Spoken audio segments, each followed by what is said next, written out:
ल finally guys तपाईँहरू पनि यसै गरी ट्र्याप थाप्ने गर्नु है। अब यो सिजन हो तपाईँको, यो लगभग अब यो फागुनभरि मजाले यो गर्मी चढिसकेपछि अब यो माउरीहरू यसरी आउँछ। मैले चाहिँ यो चाहिँ मुढे घारी लिएर आएर चाहिँ यसरी ट्र्याप थापेर राखिरहेको थिएँ।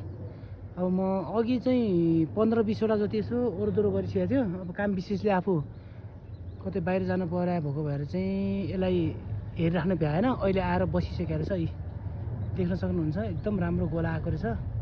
टनाटन छ भनेर मम्मीहरूले फेरि पुरै थाहा नपाएर यहाँको मौरी उड्यो कि भनेर पानी छ्याप्नु भएछ। ऊ त्यो घारीमा हिजो आएर बस्यो, त्यो बक्सामा हिजो आएर बस्यो, आज उयो मुढे डुडुमा आएर बसेको छ। जस 2 गोला चाहिँ आयो गाइज है। तपाईँहरू पनि यस्तै गरेर यो गोला मजाले सफा गरेर यसरी यो मह, यो जुन चाहिँ छिर्ने प्रवेशद्वार छ त्यसमा महहरू दलेर राखिदिनु। अनि मजाको अहिले समय यस्तै छ तपाईँको, यो ठ्याक्क घारी फुट्ने सिजन छ, भाले उत्पादन भएको छ, अहिले तापक्रम पनि ठ्याक्क मेन्टेन भएको छ। त्यो हिसाबले चाहिँ मौरी मजाले आउँछ। ल गाइज अहिले धेरै लामो चाहिँ भिडियो बनाइनँ मैले। यहाँ देख्न सक्नुहुन्छ मौरीको चहल पहल राम्रो, एकदम मजाको गोला आएको रहेछ। भालेको सङ्ख्या पनि प्रशस्त छ।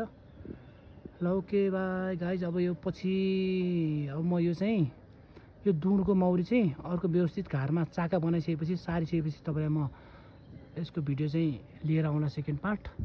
अहिलेको लागि चाहिँ यसलाई चलाउँदिनँ। अलिक दिनपछि चाहिँ म यसलाई अर्को डुँडमा भने व्यवस्थित घरमा ट्रान्सफर गर्छु। अहिलेलाई चाहिँ बाई बाई।